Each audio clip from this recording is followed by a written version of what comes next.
one of the biggest conversations online right now is, well, what does a woman bring to the table, Yeah. right? So, from your point of view, for a man that's ready to get married and looking for a wife, Hmm. what should he be looking for, and what do women bring to the table? Yeah, so I tie everything back to the fruits of the spirit. He should be looking for someone who has those fruits of the spirit. If they don't have those fruits of the spirit and they have those works of the flesh, like, because you have those that you can look at too. Like, is this person a selfish person? Like, is this person have fits of rage? And one thing I say, you cannot fake fruits of the spirit. The Bible says you will know someone by the fruits that they bear. Absolutely. So that's why I say look at those fruits of the spirit. That's exactly what you should be looking for in a woman, and for the women, for men, you should be looking at that. But yeah, what does someone bring to the table? I mean, you want to start with somebody being a man or a woman of God if you are in Christ, and them being able to bring just that, it brings forth so many other things, right? Because like it says, husbands love your wives as Christ loved the church, and wives submit to your husbands. Like, when two are gathered together, they become one. But two are better together because they have a better return for their investment. Absolutely. So it doubles that. Like, you receive more favor when you have that person in God who knows that. Like, that's what God designed it to be, right? So when you get and you decide to be and you look for that woman of faith, and that's in her relationship with God, she brings so much to the table. She's going to multiply whatever it is that you have or whatever idea you have, and that also boils down to alignment. So being able to be aligned with that person and y'all both be on that fruits of the spirit, I mean, nothing really can stop you if you really have God at the center of that. So I like to think of it in terms of what she's bringing to the table is more internal than those external things. Like, it's not, oh, I cook, I clean, I do this. Yeah. No, what does your heart look like? Who are you? Can you go through storms? Can you go through long suffering? That's a part of the fruits of the spirit. Like, who are you in the seasons of uncertainty, for example? Like, Hmm. are you somebody who is, mad at the world, blaming everybody else? Or are you somebody that's like, you know what? It's going to be okay. Like, because when you are having those bad days, I assume, I mean, I don't have a partner, but you want somebody who can go through those bad days with you and they're Hmm. not making that bad day worse. Right. So that's what you should be looking for, I would say, from, a woman or a man, depending on who's watching this, when it comes to a partner. Yeah. Mm-hmm. I like one of the fruits of the spirit that you bring up is self control, Mm-hmm. and I think from on both ends, self control tells you so much about a person, Yes. in the good and the bad. Because if you're dealing with somebody who lacks self control, that could show up in how they take care of themselves, Mm-hmm. in their health and their fitness. That could show up in their emotions and rage. Yep. So self control is, if I could rank them, I don't know all 12 of them, Mm-hmm. but I would put self control pretty high because it Yeah. kind of sets the tone for everything else in your life. I can agree with that too, because like, even going back to one of the things that we see a lot of people suffering with is like lust, for example. If you don't have any self control, you're gonna be out here For just doing sure. anything. For sure. So yes, to add to that, I would say I would definitely put self control at the top too, because if you're not self control and you're not, like, doing good on your diets, for example, too, like you're just eating whatever, you're not working out, you don't have any type of self control in anything.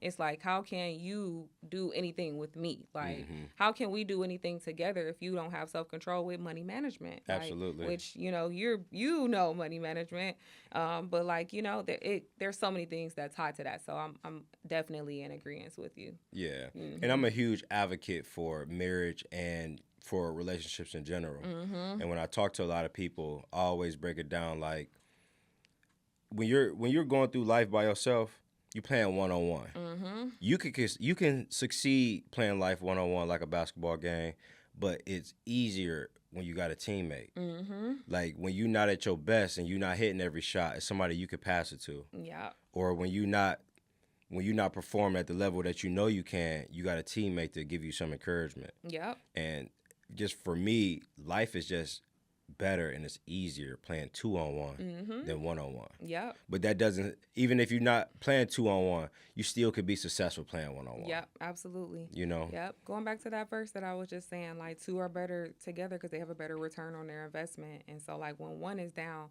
you can lift the other up, and that's what the Bible literally tells us. So Yeah. absolutely, I'm in agreement with that. Yeah, and Yep. financially, like return on investment, because Mhm. it's two incomes in this household. Mhm. It's double to everything. Yep. You know what I'm saying? Absolutely. And when you find a good woman, like you said, women multiply.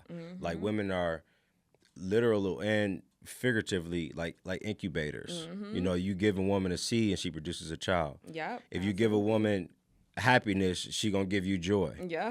You know, Absolutely. so Yeah. I Mhm. love that mindset and that characterization of what women really are. Mhm. Because when you take out the the looks, the BBLs, the hair, the body, the cooking, the Mhm. cleaning, it's just that connection of the intangibles, Mhm. and that's what keeps you locked in and going far. Yep, absolutely. That I wouldn't have it any other way. And I think like as I've grown in my relationship with God, I've realized just how important those are. And so if I see a work of the flesh, I'm like, all right, we need to nip this in the bud and work on this. But yes, I want to be able to see someone to see those fruits of the spirit in me and not the work of the flesh. Yeah, And that's how you know also who's from God, who's of God is are those fruits of the spirit. yeah. Mhm. So if you're just say you find somebody, I think it starts with attraction. Just Mhm. starting out, Yeah, for just to sure. be honest. Yeah, You absolutely. find somebody who's attractive, y'all begin to date, and you see some potential in them. Mhm. Are you looking like, hey, I can help develop some of these fruits of the spirit in them, or do you think that, hey, you pretty much have to have 7 out of 12 or half or some type of for me to continue this with you? Yeah, I would definitely say I was just actually on a podcast the other day and we were talking about that, but I have to see those fruits. Like, so I would say, I mean, I think like a 8 out of 12 is good. But I definitely want to be able to see those because it's not something that I think that I can help cultivate and grow in a person. I could plant a Hmm. seed, but it's up for that person to water it. Yeah, So when I meet a person, I want to be able to see those fruits and I want to be able to see them actively working towards, like, continuing to develop those fruits because I'm not expecting perfection. hmm, Nobody's perfect. I'm not perfect. Like I said, I still see some work of the flesh and I'm like, all right, we need to nip this.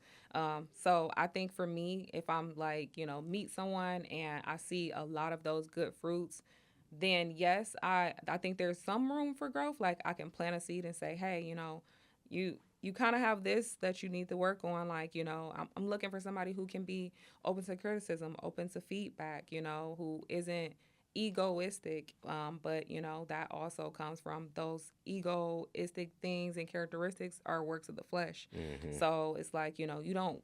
I wouldn't want to see that one. Like that's something that I know I couldn't deal with. Fits a race, I know I couldn't deal with that. Like there's just a bunch of different ones over there that I couldn't deal with, right? Like, so yes, I want to be able to see a good amount of those fruits of the spirit, and know that I can plant a seed and that they will water it. Yeah, Hmm. yeah. And I think where you left off, that was important because you can plant the seed, but if they don't want to Hmm. nurture it, then it ain't gonna happen. Yeah. Like the self control is, I think that's just one of my big X factors. Hmm. I can lead by example. I could be in the gym. I could take care of my money. I could show you how to do these things. But if you're not wanting to, not just willing to, like, hey, Hmm. I guess I'll do it because you want me to. Yeah, I want exactly.